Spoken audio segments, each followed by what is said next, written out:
How to turn on enhanced browsing on Facebook. Hi guys, welcome back to my YouTube channel. In this video, I'm going to show you how to turn on enhanced browsing on Facebook. If at the end of this video guys you find it so helpful, don't forget to like and subscribe. Now first thing to do is to open up your Facebook.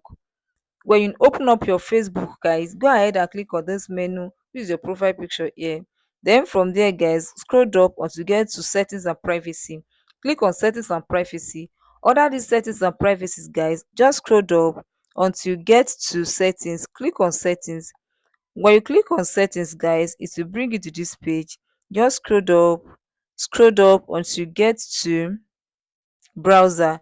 Click on browser. When you click on browser guys, you can see the options under this page. You can see enhanced browsing. If you want to turn it on, just go ahead and toggle on the button at the front. You can see it will show link history, shopping recommendation, and other helpful features by using information from your website you browse, from the website you browse. So guys, that is how to turn on enhanced browsing on Facebook.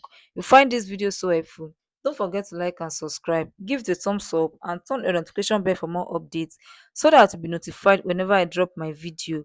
Thanks for watching, guys. See you guys in the next video.